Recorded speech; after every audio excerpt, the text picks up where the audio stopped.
Tudo de bom para você, está no ar? Seja muito bem-vindo à Rede Gospel. Hoje é dia do nosso Trocando Ideias. Nossa mesa já está pronta para receber os nossos convidados. Quero agradecer demais a tia Cris, da Cris Delivery. Olha quanta coisa boa, e ela trouxe todo fresquinho, tá cheirosinho. Todo mundo doido aqui para experimentar essas delícias. Olha, tem doce, meu Deus do céu. Muitas delícias que você pode encomendar conversando com a tia Cris lá no da Cris Delivery. Você lá tem já o link para o WhatsApp dela para você já fazer a tua encomenda, porque são doces e salgados assim que você vai amar. E aí você já está vendo o bolo da Sodier, que a gente ama. Obrigada a Sodier, nossa parceira de todas as semanas.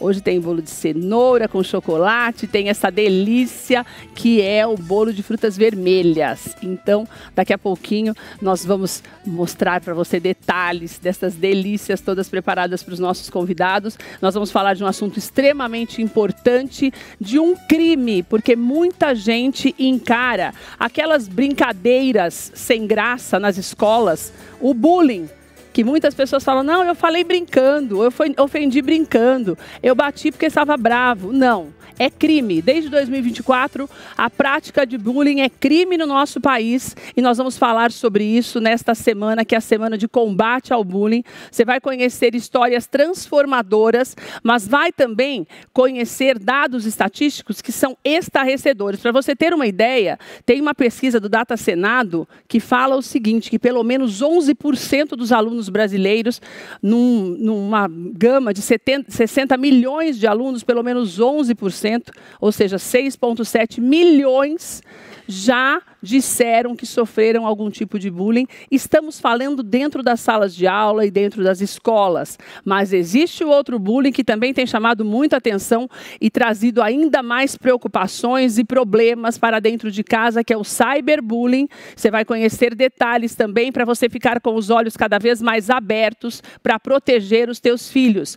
Não se engane, a geração quarto fechado, como é chamada, essa geração que fica lá dentro do quarto, você fala, ai, que bom que não está saindo, que não tem perigo, que não tem assalto, estão todos ali protegidos pelas quatro paredes do quarto dentro da minha casa. Não. Esse lugar tem sido o lugar de maior preocupação, principalmente pela incidência de crimes e que pode levar ao suicídio. Não são poucos os casos. Infelizmente, dados estatísticos deste ano e de 2024 ainda não foram levantados com precisão. Mas o número de denúncias tem aumentado e nós vamos falar sobre isso já já depois do intervalo. Não saia daí não.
Obrigada pela sua companhia. Vamos falar hoje do bullying, do combate ao bullying. Eu tenho aqui ao meu lado a Cíntia. A Cíntia é educadora, escritora. A partir da experiência que ela teve com o familiar, ela fez exatamente o que nós precisamos aprender a fazer a despeito de conhecermos alguma vítima ou não. Fazer da missão de transformar essa história, de coibir o bullying em algo que é importantíssimo, que seja importantíssimo para a nossa vida. A partir daí, a Cíntia começou a fazer palestras, você vai entender um pouco mais do trabalho dela, que é extremamente importante e elucidativo, porque a gente não pode se esquecer que nas escolas, muitas vezes, se faz vista grossa para um problema que é terrível. Para você ter uma ideia, o número de denúncias no ano passado cresceu 70%. Mas conversando com a Cíntia aqui, que tem essa experiência de conviver na escola, como professora também, ela está dizendo que ainda é um número muito pequeno. As pessoas ainda têm muito medo de denunciar e algumas pessoas podem passar pelo que o André passou. O André hoje está totalmente recuperado dos traumas que ele viveu. Mas eu digo que muitas vezes, no caso do André falou um pouquinho para mim, Keila, não sei nem onde começou, não sei por que começou, não tinha nada de errado. Então muitas pessoas ainda têm vergonha porque acham que é uma bobagem. As crianças muitas vezes acham que é uma bobagem denunciar. E nós vamos falar um pouco com a Olga sobre isso também, que já está aqui conosco, porque existem dois lados dessa história que são extremamente importantes, que é a responsabilidade dos pais para estarem atentos. Não é só você estar atento, nós vamos falar também do cyberbullying, estar atento com o que está acontecendo dentro da sua casa, mas aos sinais que os teus filhos começam a emitir quando está havendo algum problema na escola. Porque se nós adultos, no dia a dia, quando passamos por um problema, mostramos isso de alguma forma no nosso comportamento, a criança também. Então é de nossa responsabilidade e uma responsabilidade muito grande também das escolas. Então eu vou conversar também hoje com o Dr. Leonardo. Dr. Leonardo ele é presidente do Cinep, lá em Teresina, no Piauí. O Cinep é um órgão que é uma associação que reúne as escolas particulares já há muitos anos de toda Teresina e também do estado inteiro. E eles têm um trabalho lindo lá de conscientização de professores, de formação de educadores, de conscientização também de pais, porque esse é um trabalho conjunto que começa dentro da escola. Então é muito importante que você entenda também a nossa conversa com o presidente do Cinep, porque eu sempre falo, a realidade norte e nordeste é um pouco diferente da realidade São Paulo, que é sul, sudeste e centro-oeste também. Mas o que eu conversava com o doutor Leonardo é que, na verdade, a essência desse problema se repete nos 4 cantos do país, na verdade, no mundo inteiro, porque o bullying é algo, o nome mesmo já não é brasileiro por isso. Bullying significa essa agressão. E essa agressão acontece no mundo inteiro e tem sido estudada desde a década de 1970, porque foi quando os sinais começaram a ser mais fortes e um psicólogo colocou isso como uma obsessão para ele, para tentar entender os dois lados, o lado do agressor e o lado do agredido. Porque a gente precisa entender, né, Cíntia? Se existem esses dois lados, né? Se quando a criança se torna uma agressora, ela também já não passou por isso, né? Essa história da gente tentar separar causa e consequência, eu não sei onde existe a causa e a consequência. Me dá a impressão de que se misturam, que o agressor acaba sendo uma vítima também, né? Boa tarde, Cíntia. Obrigada, Cíntia. Você está aqui com a gente, estou muito feliz de te receber. E dada a importância do tema, né? Que infelizmente ainda é um tema muito pouco falado, né? E sobre o que você está colocando, é muito importante sim, porque principalmente o agressor, que a gente chama de autor, né, para não estigmatizar também as pessoas, também precisam de ajuda, porque eles não estão sabendo lidar com as suas questões emocionais. Principalmente sendo criança. Exatamente, né? E estão precisando rebaixar outra pessoa, né, tornando aquele alvo para ele, para poder também solucionar questões internas. Então precisam todos de ajuda. E tem um terceiro fator aí, um terceiro personagem do bullying que é muito importante, que é o espectador. Então, Keila, a gente esquece às vezes que as pessoas que assistem uma situação de bullying também carregam traumas.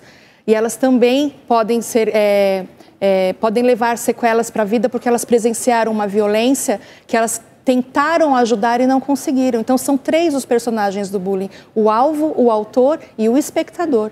E para a gente lembrar que se a gente lembrar que sem espectador não há espetáculo, e se a gente apoiar o espectador na escola, por exemplo, como alguém que pode nos ajudar a combater o bullying, é um grande caminho, é um dos caminhos para o combate do bullying, é dar atenção para esse espectador. Eu acho que é por isso que é tão importante. Doutor Leonardo, obrigada por você estar aqui com a gente hoje. E eu acredito piamente que é por isso que é tão importante quando as escolas, através de uma associação, decidem se unir em torno desse tema, né? A Cíntia falou algo muito importante, que nós conversávamos também, quando falamos a respeito desse assunto, que é essa questão dessa confusão entre da gente até trocar esse nome de agressor, porque acaba sendo uma vítima também, né? Qual é a maior dificuldade para vocês aí, conversando com donos de escolas particulares, que a gente sabe que a escola particular tem uma peculiaridade que muitas vezes os pais acham que eles são donos daquele ambiente de tal forma que o filho dele não pode ser repreendido. Então, essa educação que vocês têm feito também acaba visando esses pais que, de uma certa forma, corroboram para que essa situação seja constante, não é, professor? Né, doutor? Boa tarde, Keila. Boa tarde a todos os espectadores do programa Tudo de Bom. Para você, tendo a Rede Gospel, é um prazer estar falando com você hoje, nessa tarde. Acredito que hoje seja um tema dos mais atuais, não só no Nordeste, mas em todo o Brasil. E agradeço por esse espaço, por estar aqui trocando ideias com pessoas que, com certeza, irão contribuir muito para que essa temática vire uma discussão cada vez mais ampla, não só a nível de Brasil, mas a nível mundial. O bullying, como disse a professora Cíntia, ele realmente tem esse caminho. Ele tem um espectador, tem aquele que realiza. Ele é constrangedor. E ele causa realmente consequências muito graves, não só para aquele que sofre o bullying, mas também para a sua família. E a conduta do bullying é essa conduta sistemática, né, de importunação sistemática. Não é uma palavra brasileira, é uma palavra americana, mas ela tem esse sentido do gerúndio, de continuação. Então, por isso que o bullying ele passa a ser uma importunação continuada. E a escola particular, ela tem realmente algumas peculiaridades no que diz respeito à questão da prática do bullying. Grandes desafios, né, doutor? Isso, é um grande desafio, mas nós temos praticado aqui essa cultura de paz dentro das escolas e conversando sempre com os pais. Eu acho que essa comunicação entre os pais dos alunos e a escola ela é fundamental nesse processo de caracterizar algumas condutas que são consideradas bullying e também fazer esse interface com os estudantes, porque eles têm que ter essa noção de que a prática do bullying hoje é um crime.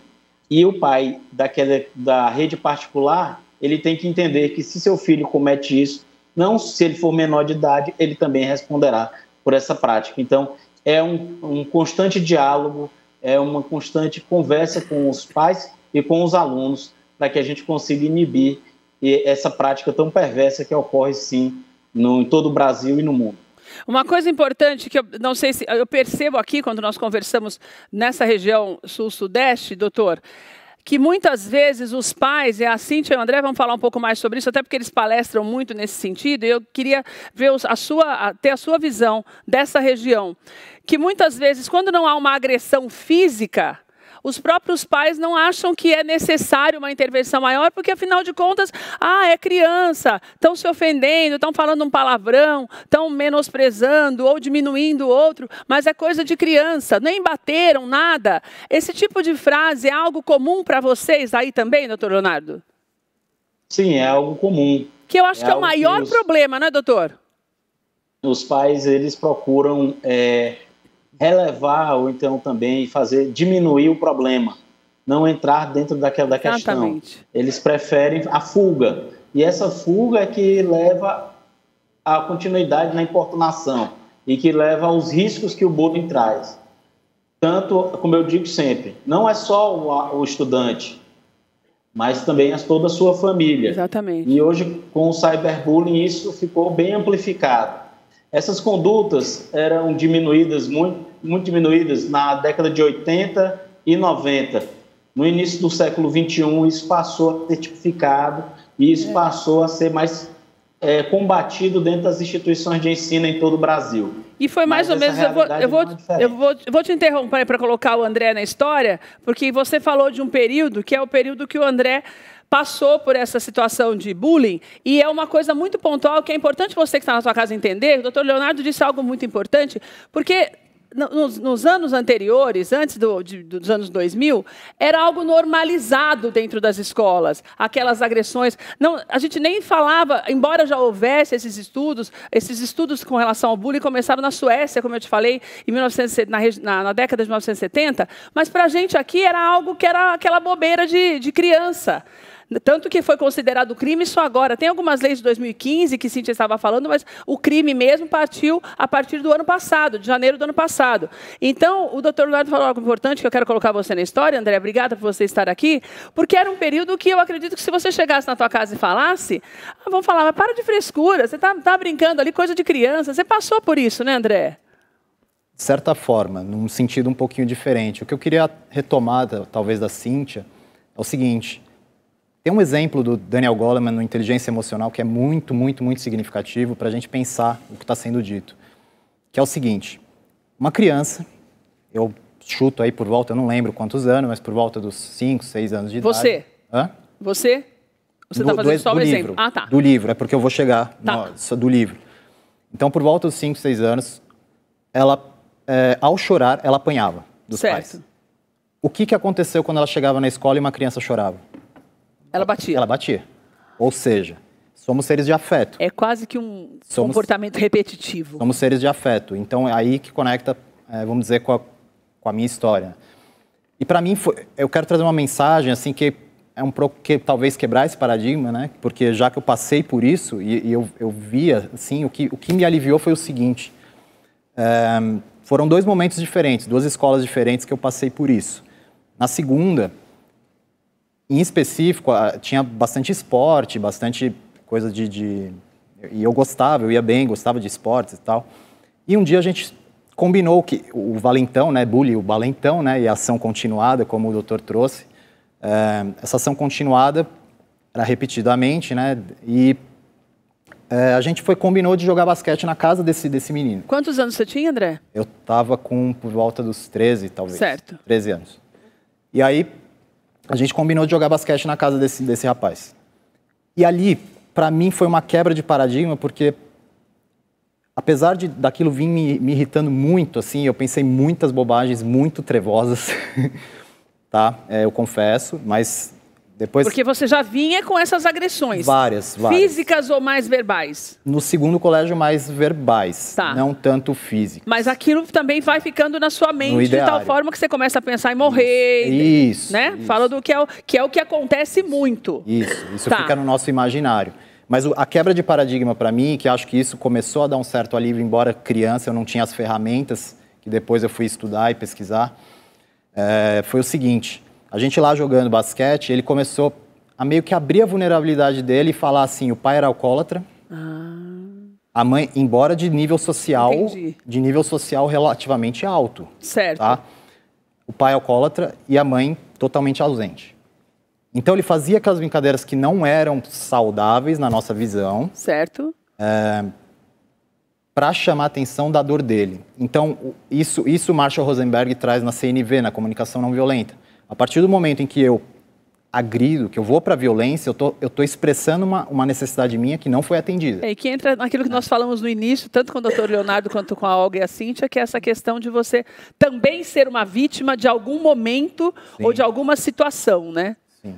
E aí, a partir disso, eu consegui sentir, por mais dolorido que era misturado isso, era muito confuso na minha cabeça, mas eu senti compaixão por ele.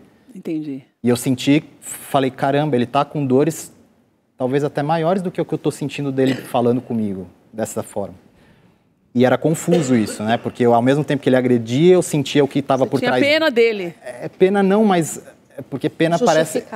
eu conseguia entender onde estava a raiz daquilo, entendeu? E aquilo para mim... E aí eu fui depois estudando e aquilo foi curando, enfim, né? Ao longo dos anos eu fui fazendo vários processos meus, enfim. Porque é meio... eu acho, Olga, que é meio que uma autoconscientização, né? Sim. Que não é todo mundo que tem, porque às vezes a gente não consegue... Quando você está passando por um momento de dor, como o André estava passando, e como o doutor Leonardo falou, né? Quando você vai conversando com os pais, tentando fazer com que... descobrir a raiz desses problemas, mas não é todo mundo que consegue dar esse passo, que é quase um autopasso, né? Uma autocura.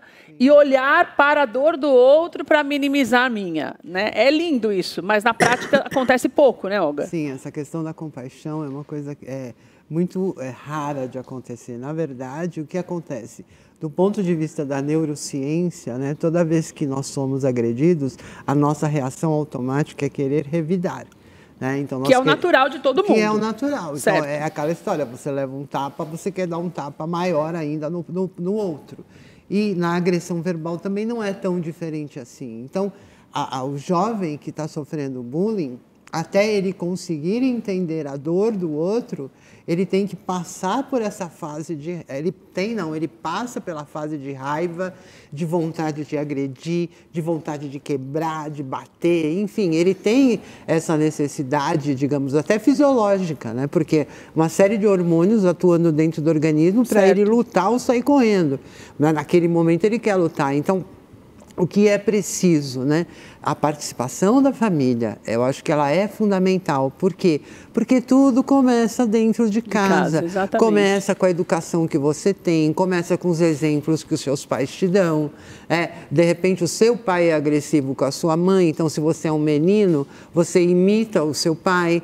Né? Se você é uma menina que vê a mãe agredindo alguém, vai fazer a mesma coisa. Ou seja, os modelos que nós temos na convivência infantil interferem bastante na nossa conduta social. Né? E isso só vai ser modificado a partir da adolescência. Mas até lá, a criança é uma cópia, vamos dizer assim, entre aspas, do que os pais fazem ou deixam de fazer. Ô, doutor Leonardo, e é por isso, na minha opinião, você até me corrija se eu estiver errada, mas é por isso que eu acredito muito que essa interação entre os pais e a escola é algo que é quase o cerne da questão para que esse comportamento das crianças naquele ambiente, nós estamos falando de escola porque a gente sabe que é o lugar onde a criança fica mais tempo e o adolescente também, e é a partir dali que ele começa a interagir até para pular também para a internet, para as conexões virtuais. E eu acho que esse é um desafio muito grande, porque daí a gente volta, né, na questão das escolas particulares, até pelo comportamento dos pais, né, exigindo que seja feita a vontade deles. Eu acredito que o desafio é muito maior. Você enxerga dessa forma também? Conseguir alcançar esses pais, doutor? Alcançar a família é um dos pilares fundamentais para combater o bullying. Sim. Esse comportamento que é repetido, que a doutora Olga falou e que o Daniel também falou no depoimento dele, é uma coisa que a gente já trabalha. Aquela criança que, quando vai pedir uma coisa com o pai, e o pai briga, repele a criança através de gritos, ela acredita como aquilo seja a conduta normal. Dentro da casa dela é aquilo, né, doutor? Então, ela vai repetir, como foi dito aí, tudo aquilo que foi reproduzido para ela. Então, quando ele disse que o pai era um alcoólatra e a mãe era ausente, ele buscou, na adolescência, fugas para esquecer aquela dor. E aquilo implicava em uma importunação sistemática dos colegas, seja por via de agressão física ou por palavras, agressão verbal, que também é uma agressão. A gente não pode esquecer em nenhum momento disso.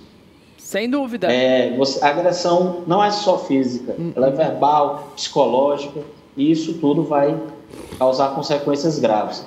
Mas a família é o pilar principal. Então, tudo advém da família. A escola só vai conseguir também reprimir esse tipo de conduta se ela tiver o apoio da família. Porque não consegue, né, doutor? Impossível, né? Isso. Não vai conseguir. A família também vai reproduzir aquilo que pensa.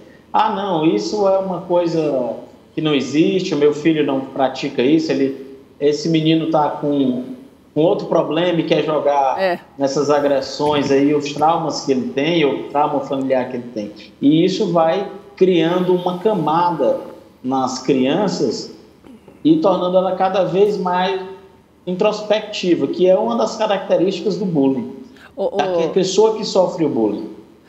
Cíntia, da experiência que você tem, que você viveu dentro da tua família, para aquilo que você transferiu agora para as palestras. A Cíntia tem 2 livros escritos, Vozes do Bullying e o Caminhos para uma Educação Anti-Bullying. Ou seja, são 2 visões. Uma para profissionais mesmo, para que os profissionais entendam a importância, que é este daqui.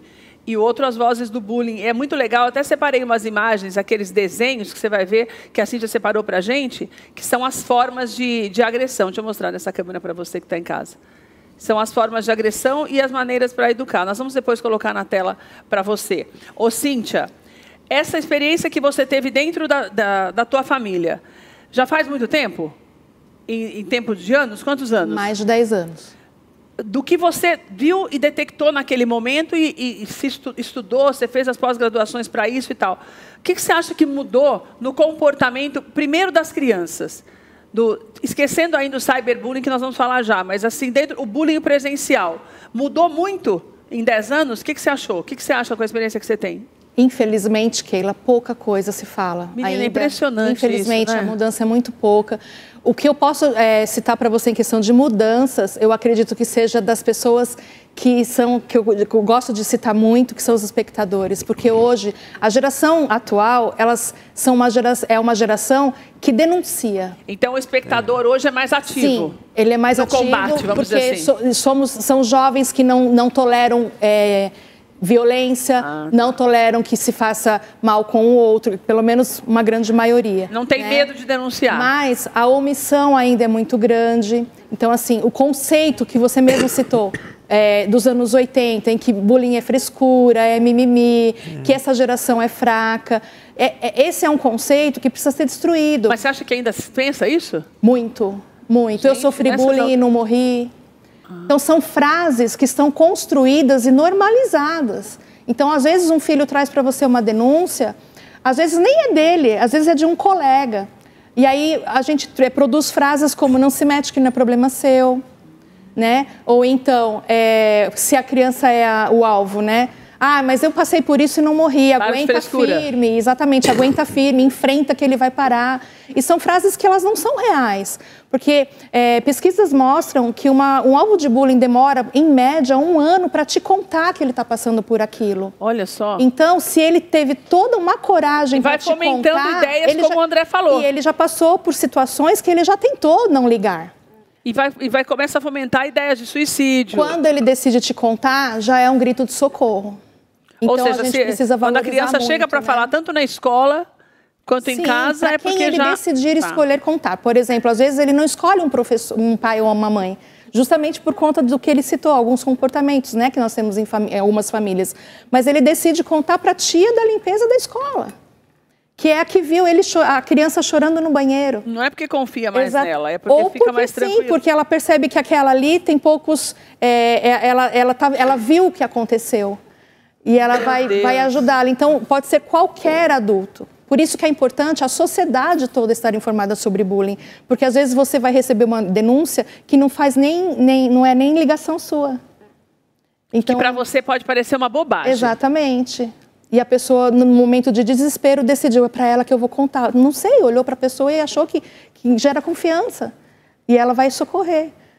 Né, vai levar a questão adiante. Quer dizer, Olga, então nós temos 3 pontos importantes. O primeiro que o doutor Leonardo falou, dessa interação escola-pais, para fazer com que essa conscientização já chegue na casa e saia dali, e a criança já chegue na escola com um pouco mais de noção de que aquilo que ele está fazendo, como aconteceu com o André, é algo que está fazendo mal. Sim. Se eu tenho pais ausentes, como acontecia com um amigo dele, eu já não vou ter essa conscientização. Isso vai acontecer na escola de alguma forma, ou com alguém que, se eu for o ouvido para ouvir essa história, eu parar para ouvir e entender a importância daquilo. Agora, a minha preocupação, e que eu quero continuar falando, porque eu acho que a escola tem um papel até diferenciado nesse caso, é o cyberbullying. As denúncias relativas ao cyberbullying aumentaram muito também, e nós temos mais de 97%, quase 93%, aliás, dos brasileiros de 9 a 17 anos com acesso à internet, e a imensa maioria deles já tem o acesso não só à internet, mas à rede social, a tudo aquilo que vai nos conectando às pessoas. E esse é um problema muito grave, porque é muito mais silencioso do que o bullying, porque você pode estar em qualquer lugar sozinho. Então, é necessário uma percepção muito maior dos pais dentro de casa com essas crianças, e aí na tela está o Discord, que eu até pedi para separar, que essa imagem é importantíssima, porque o Discord é o que a gente pode chamar hoje, embora eles não gostem de ser chamados assim, mas eles são quase uma terra de ninguém. Entendeu? A internet não é uma internet sem lei, mas acontece que eles não obedecem, isso é comprovado. A polícia tenta coibir a ação e o uso do Discord, mas eles não estão nem aí para leis. Isso é um problema seríssimo. Eles dizem que têm tomado algumas providências. A proibição do uso de celulares nas escolas dá uma diminuída nisso. Eu não sei, né, doutor Léo, se dá para... A gente não tem, até falava sobre isso com a Cíntia, a gente não tem dados ainda da eficácia dessa coibição do uso de internet, do celular nas escolas, porque começou efetivamente em janeiro, e acho que aí também, né, doutor?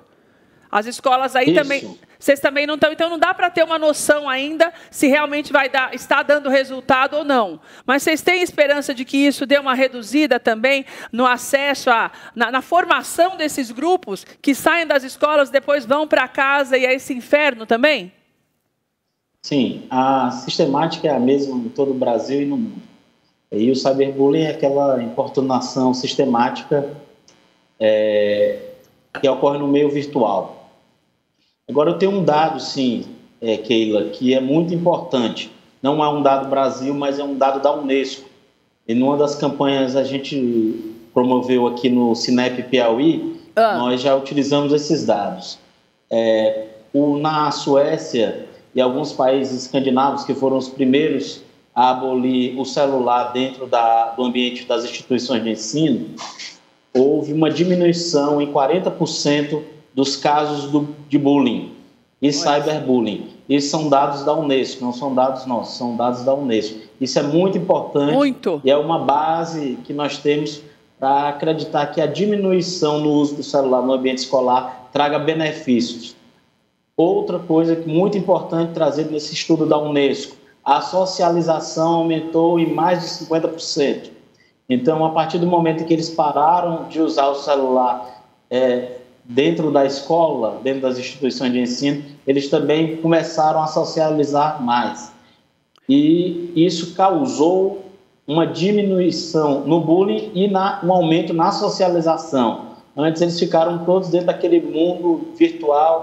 Até dentro da escola já criava o próprio mundo, né, doutor? Isso. E é importante também, o doutor falou algo muito importante, porque nesse levantamento da Unesco, quando eu falei para você desses estudos relacionados ao bullying, os estudos relacionados ao bullying que começaram na década de 70, começaram na Suécia. Então, eles já tinham essa preocupação anteriormente. Nas palestras que você e André, porque o André também faz palestras, né, André? Sim. Nas palestras, mas eu acho que são direcionamentos diferentes, até porque o André tem a experiência, viveu essa experiência nele mesmo, você viu pessoas vivendo. Você acha hoje que a gente tem que se preocupar mais com o cyberbullying, até por conta do que a gente tem visto? Porque você que está na tua casa, quando você fala em cyberbullying, muitas vezes você pensa no adulto que é enganado, na história da moça que vai procurar um namorado e tira um dinheiro, papapá. Também não deixa de ser. Mas nós estamos falando daquele em que as crianças começam, entre aspas, a paquerar, e daí fica aquela brincadeirinha, e daí começa essa história de mandar nudes, que agora é moda, que é foto sem roupa ou seminua, e a partir dali começa uma série de chantagens. Isso vai fazendo com que a pessoa envolvida seja exposta a uma infinidade de humilhações e até pode chegar à morte. Existem dados sobre isso já. Como eu te falei, não existem dados estatísticos recentes do ano passado, mas existem muitas denúncias. Como que vocês abordam isso numa palestra? Você, que faz essas palestras na escola, para professores, como é que a gente consegue convencer os pais de que está na hora de olhar para dentro da própria casa, menina, para que isso não aconteça, porque eles não fiquem trancados em casa, que agora é mais perigoso ainda? Exatamente. Porque é o que você mesma citou, a gente acha que o filho está dentro do quarto e está seguro, né? Está seguro, não vai acontecer mais nada. Existe um planeta dentro do quarto, né? E de pessoas que não têm rostos e nem nomes. Então, em relação ao bullying e relacionado à escola, o cyberbullying é uma extensão do ambiente presencial. Então, muitas vezes o cyberbullying que é cometido por pessoas que são da roda de amigos da escola, ele já começou presencialmente lá na escola. E o cyberbullying é só uma extensão onde a coisa toma uma dimensão, né? E por isso que a gente diz que o cyberbullying é o único que não precisa da sistematização de acontecer muitas vezes para ser chamado de bullying. Por quê? Porque basta um clique e ele já sistematizou. Mas como é que eu consigo... como que vocês fazem para mostrar para a criança, para o adolescente, que é perigoso? Porque como começa com uma brincadeira de um grupo na internet, que é algo muito normal, existe uma maneira de convencer, porque eu fico pensando, em relação às escolas, é um outro trabalho que tem sido feito também na Senep, lá no Piauí, que o doutor Leonardo tinha me falado, que é essa conscientização até dos professores para você poder ajudá-los a interagir melhor e convencer a criança. Como que vocês conseguem fazer isso? O meu trabalho, Keila, se dá pela...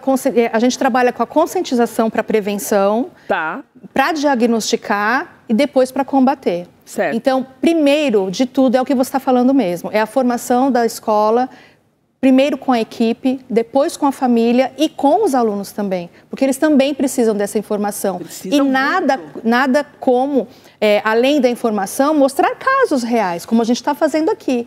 Né? Então, tem casos reais, não precisam usar casos da escola, porque isso também expõe as crianças e os alunos da escola. Está cheio de casos na internet, não precisa da escola. Aí eu brinco que eu cito, puxar a sardinha para o meu livro, né? Porque, por exemplo, o meu livro cita casos reais, né? Então, anônimos e tudo mais.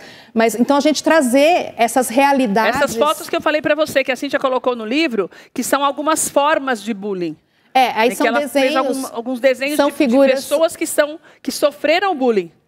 As figuras são feitas pelos ilustradores, mas elas relatam o que aconteceu na história real. Então, é como se fosse o retrato através daquela figura do que aconteceu de verdade com aquela pessoa. Ler ou uma peça de teatro que demonstre, mas isso tudo depois da informação. Certo. Né? Porque informar primeiro é essencial. E informar os 3 públicos da comunidade escolar. Porque, primeiramente, a gente trabalha com a equipe escolar, porque não adianta eu só formar a família e os alunos, e aí quando um aluno vem denunciar o bullying para um professor, ele não está bem informado e ele desdenha daquela situação. Então, é necessário os 3 públicos. Ô André, e você tem uma visão muito sensível, porque você é um poeta, você é um escritor, então a pessoa que é mais sensível, ela tem uma outra maneira de enxergar. A maior prova disso foi a maneira como você enxergou o seu próprio agressor. Se eu não tivesse essa visão mais sensível, você teria uma outra reação que é a mais comum entre a maioria, que é ou reagir ou guardar aquilo e passar a vida remoendo aquilo e expressando de alguma forma a violência para algumas pessoas ao redor. E quando precisa terapia, que a gente sabe disso, que a maior parte dos casos acontece isso. Você consegue detectar, quando você faz as palestras, você também atingindo jovens e adolescentes, dessa necessidade hoje, dessa conscientização, de que a internet acaba sendo um perigo mesmo no que diz respeito a essas agressões e a todas essas humilhações, André? Sim. O meu caminho, como você colocou, é um pouquinho diverso. Não existe melhor ou pior, são caminhos diferentes. Eu acho que é menos didático e mais sensível, é mais quem viveu aquilo. E aí eu vou para o lado da criatividade. Por quê? A boca fala que o coração está cheio. Então, o que acontece? Aquele ser está com o coração com, às vezes, milhões de espinhos, às vezes, milhões de luzes. Depende das circunstâncias ali que aquele coração existe. O que eu faço? Eu tenho um projeto de escrita criativa que envolve uma escrita terapêutica e eu boto exercícios para provocar as pessoas, provocar no sentido, né, de instigar as pessoas a tirarem do coração delas o que está ali. E a todo momento a gente está se revelando, embora não pareça, a todo momento. Então, como essa boca está falando que o coração está cheio, você já tem um olhar mais atento e fala, pera um pouco, eu conheço a história desse menino, eu sei porque que ele está falando isso. Então, eu tive projetos sociais na Paraisópolis, por exemplo, né, que é na comunidade perto de onde eu moro, e o menino, escrevendo um poema, falou, eu sou traficante de ideias. Aí você... Traficante de ideias. Isso é interessante. E aí você vai percebendo, você vai puxando. Enfim, eu fiz todo um trabalho, não vou explorar porque, né? Mas, enfim, a gente vai brincando ali num sentido de olhar o que aquele ser está expondo, né? O que ele está querendo dizer com o traficante de ideias? Deve ser a realidade dele, deve ser alguma coisa ligada ao tráfico. Exatamente. E aí, a partir disso, como a gente tem a todo momento a nossa expressão, a nossa forma de ser, a nossa forma de agir no mundo, as nossas palavras revelam o que está acontecendo. Então, assim, uma dica prática para os pais que estiverem assistindo, para as pessoas que forem cuidadores, para as pessoas que forem mentores, enfim, não importa. Pede para fazer um texto do que ela está sentindo agora. Vai aparecer alguma coisa. Se tiver acontecendo, vai aparecer.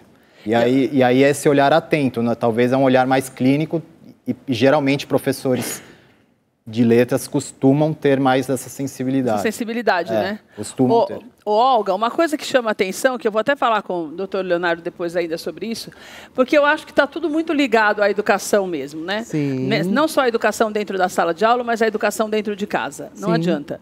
Porque não tem uma explicação lógica para você imaginar. Quando nós falamos de Discord, por exemplo, os levantamentos que a polícia tem feito para tentar encontrar essas pessoas, né, pegar essas pessoas, a gente vê que não é uma quadrilha especializada em fazer isso, em pegar e entrar para judiar da criança, não. Os que já foram presos, você vê que são meninos de 16, 17 anos, Sim. que estavam ali, essa última que passou, induzindo a menina a tomar o negócio de desodorante para morrer. Então, assim, eles são são adolescentes também. Não estou minimizando o crime, mas não dá para imaginar que um adolescente ele nasce assim. Né? Ele nasce tão violento a ponto de pegar uma tela da internet e botar, como a Cíntia falou, ninguém tem cara, né? Você tira o rosto daquela pessoa ali e você está induzindo a pessoa a morrer. Quer dizer, eu acho que é um problema muito mais lá embaixo, muito mais profundo, né, Cíntia? Muito mais do que a gente imagina quando a gente fala em coibir. Claro, as ações têm que ser feitas, mas o buraco é bem mais embaixo, né, Olga? Sim, com certeza. É a falta de atenção dos pais. E veja, hoje em dia os pais passam o dia todo trabalhando, ficam fora de casa, eles não convivem com o adolescente, com o jovem, com a criança.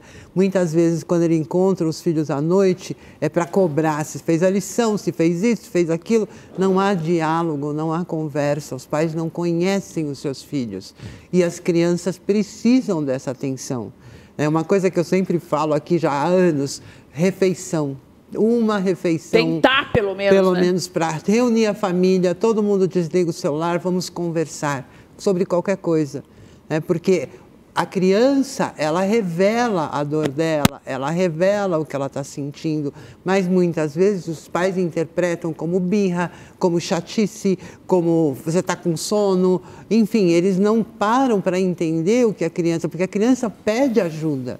Mas muitas vezes os pais, preocupados em manter a ordem da casa, quando na verdade eles deveriam se preocupar muito mais com as emoções dos seus filhos, porque eles estão em fase de desenvolvimento, de crescimento.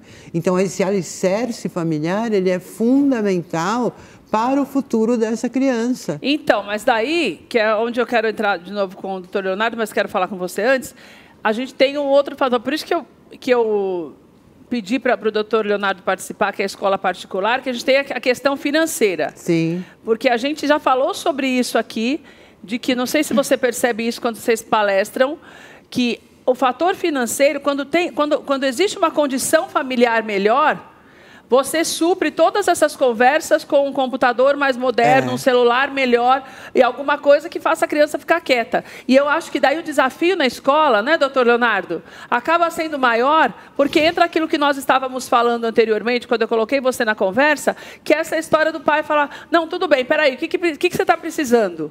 E daí ele chega na escola e ele cobra isso até da escola. Eu estou pagando, meu filho, eu tenho essa condição financeira melhor, que eu acho que é um desafio enorme das escolas particulares.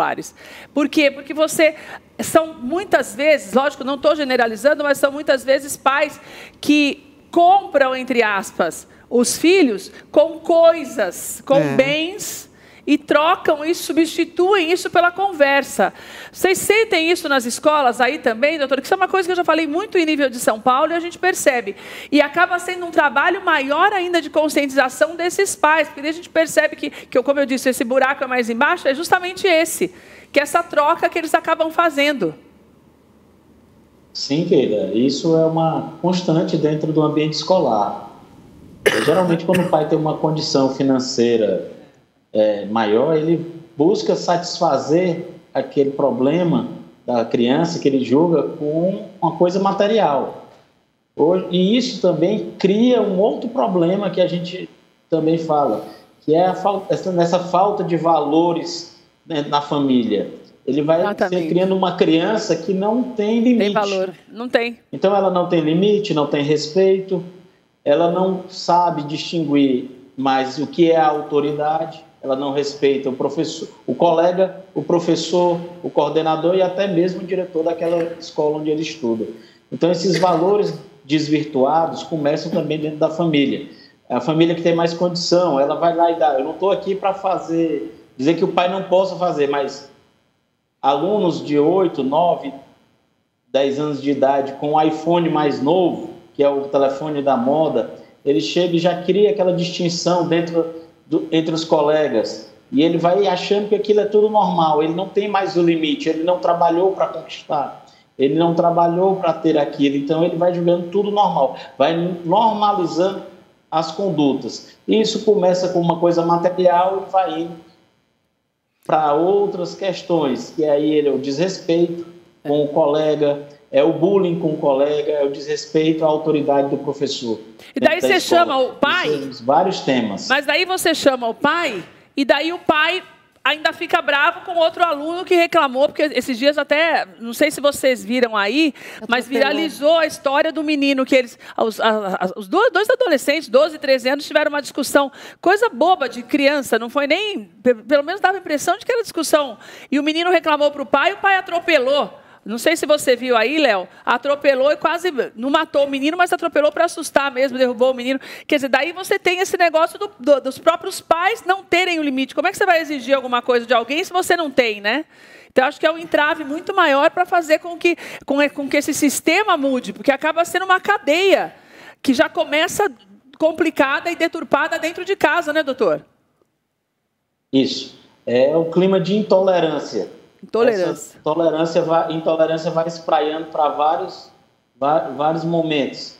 É o momento familiar, é o momento dentro da escola e o momento da convivência com as outras pessoas, que foi o que aconteceu nesse caso, desse atropelamento. É uma intolerância que vai aumentando e isso está relacionado, sim, a essa falta de cuidado que os pais têm hoje com os filhos. E quando eu digo falta de cuidado, é não conviver com o próprio filho. A própria família não está estruturada nessa convivência familiar. Ô, Cíntia, e a minha preocupação quando ele fala isso é que justamente não adianta nada, se você... Não estou sendo pessimista, mas é uma realidade. Não adianta nada você trabalhar com a criança, o André chega lá, conta toda a história dele, fala desse amor, né, de você transformar esse sentimento de raiva, educa os professores, se lá na base... o negócio não vai, né? Porque daí é como se você, quando chega o produto mesmo, o início da história, que teria que começar ali, você não tem, quer dizer, você tira essa criança da escola, você dá uma palestra, o André dá o testemunho dele, passa numa terapia, a escola já está educando todo mundo, volta para casa, você volta para estaca zero. É nadar contra a maré. Nadar contra a maré, pode virar crime, pode ter lei, pode fazer o que for, que não adianta. Keila, eu queria apontar 2 pontos muito importantes. Primeiro, é exatamente isso que você está falando. Muitas vezes a gente fala para não fazer bullying, mas a gente chega na porta do colégio e pergunta para o próprio filho assim, quem é aquele menino esquisito ali? Né? Ou então você fala assim, nossa, olha o cabelo dela, né? Então quer dizer, o adulto, você fala. Exatamente, os pais, né? Quem é aquele menino esquisito ou ali? próprios comentários que você faz dentro sem de querer, casa. Você acha aquilo tudo muito normal e você está estimulando que as diferenças não sejam aceitas. Né? Então tem este ponto. Agora, um outro ponto que é exatamente o oposto, que é quando uma família, a gente tem visto aí numa série que está passando bastante sobre essa questão, quando a família é presente, mas ela não consegue falar, mas eu perguntei para o meu filho se ele estava sofrendo bullying e ele disse que não. Como eu já tinha falado para vocês, a pessoa demora para falar. Então, às vezes, tem uma família que vai sim sentar a uma mesa, que vai conversar, mas não consegue saber o que está acontecendo. Por isso, as conversas aleatórias. Com quem que você lanchou hoje na escola? Como é que foi a aula tal de educação física? Ou assim, então, umas perguntas nada a ver. Porque de mais ou menos assim, umas perguntas nada a ver. Exatamente, porque de alguma forma o assunto vai surgir. Se ele não consegue lanchar nunca com ninguém, você vai descobrir que ele está isolado. Se ele não gosta da educação física, existem vários fatores, e não é essa questão que eu estou colocando. Não, eu entendi. Mas, né, e por que será, né? Ou então, por que não foi ao banheiro hoje? Estava com medo de ir da sala de aula até o banheiro? O que está acontecendo nesse percurso? Então, tem muitas outras coisas que se descobrem numa simples conversa e não precisa perguntar diretamente se está sofrendo bullying. Mas se as pessoas estivessem conversando tanto assim, como essa esperança que nós teríamos, até o cyberbullying seria menor. Porque daí você teria as crianças muito menos tempo dentro do quarto. Quer dizer, o problema, por isso que eu estou falando que o problema é esse, é que dentro de casa, essa história dessa conversa não está acontecendo o suficiente. Porque você não está acreditando que dentro do quarto, teu filho pode estar correndo risco. Significa que você não está conversando com ele o suficiente. Sim, sim. Então você saberia. Eu concordo completamente com você. O que eu estou querendo colocar... Não, mas isso que eu estou te falando, eu entendi. É o ideal que você está falando, que é o que tem que acontecer, né, Cíntia? É que mesmo as famílias presentes, muitas vezes, elas têm não percebem. Né? Então, quantas vezes o pai é chamado, não é nem porque ele a criança foi alvo de bullying, mas porque ela fez o bullying. E às vezes é surpresa sim, porque mesmo que a gente, muitas vezes ensine o certo para o filho, as influências exteriores, inclusive da internet, não que elas sejam mais fortes, eu não acredito nisso, a família é a influência mais forte, né? Mas existem momentos mais vulneráveis onde, infelizmente, a família talvez não consiga alcançar e as influências ruins alcancem, né? Então, por isso, às vezes, o susto, nossa, mas meu filho fez bullying? Eu não acredito. Né? E às vezes a gente fala, imagina que não acredita. Mas é verdade, porque em algum momento porque você não imagina que vai fazer. Exatamente. Então, os pais também são surpreendidos com o filho fazendo e com o filho sofrendo. Então, essas medidas, doutor, antes da gente encerrar, mas vou pedir para você continuar aqui para me despedir de todo mundo, eu acho importante que as pessoas entendam também que quando é chamado na escola para que se fale alguma coisa, ou mesmo uma reclamação, que entenda isso como algo construtivo, né, doutor? Exatamente. Porque muitas vezes os pais não aceitam não é nem a repreensão, eu estou falando, é a comunicação de um fato que pode estar acontecendo ali de maneira corrente, e isso acaba fazendo com que haja até uma transferência de escola, porque não, meu filho jamais faria, né, doutor? Keila, a Cíntia falou num ponto muito interessante.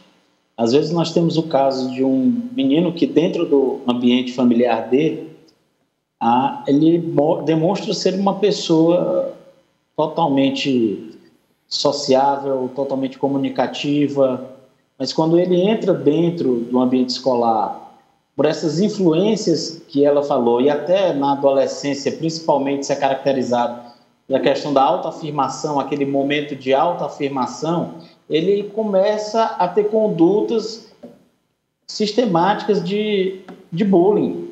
Ele começa a fazer o que antigamente era aquela tiração de onda, mas que é um crime hoje. Certo. E os pais muitas vezes não conseguem enxergar, porque dentro do seio familiar ele tem outra conduta. Mas é como eu digo, tem sempre aquela questão também do fator externo que ela citou, que é tem que ser muito levado em consideração.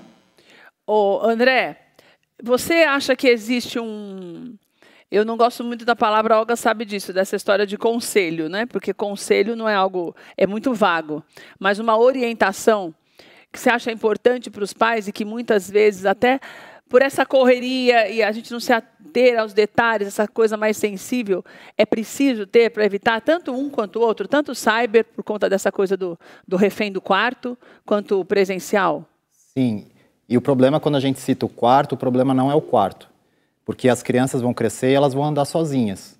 Então, é a conversa e o olhar. O olhar de pai e mãe. Certo. Né? Olhar no olho.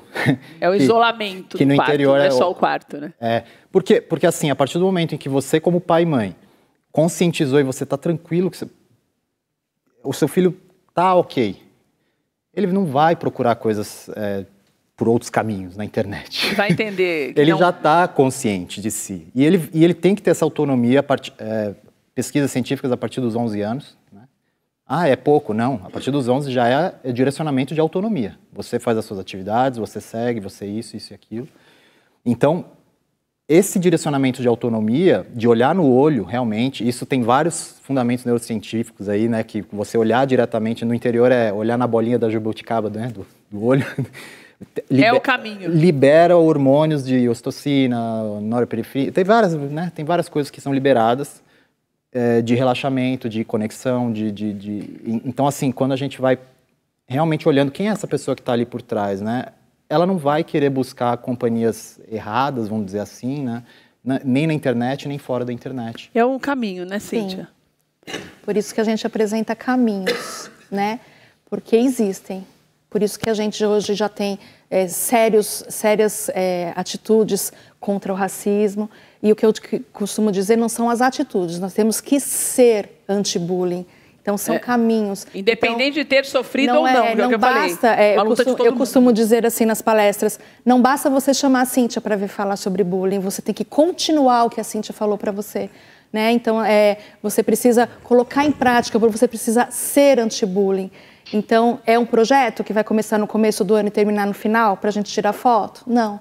É um comportamento, é uma escola ser anti-bullying. É uma missão. Exatamente. Ô, Cíntia, obrigada por você estar aqui. André, obrigada. Olga, obrigada. Doutor, muito obrigada pela tua participação. Dentro de tudo que vocês falaram, eu quero dizer para você que está em casa que a responsabilidade é de todos nós. É uma missão para todos nós. Porque quando nós nos dedicamos a formar pais, porque os pais também são formados, não existe uma cartilha para o pai. A formar pais e crianças mais saudáveis no ambiente de trabalho e dentro da própria casa, nós estamos pensando no futuro e formando adultos que tenham uma sensibilidade maior, um olhar melhor para os outros, um olhar de amor para as diferenças, um olhar mais crítico na hora de criticar mesmo e tratar as pessoas com essa complacência. A paciência e o amor ao próximo é que transforma vidas. Então, que esta luta que nós estamos falando aqui, temos falado de maneira recorrente, também se torne uma luta para você, independente se você tem filhos ou não, ou se você passou por uma situação como essa ou não. É uma luta de todos nós. Um beijo para você, Deus te abençoe, a gente se vê amanhã às 2h da tarde com mais Tudo de Bom para você.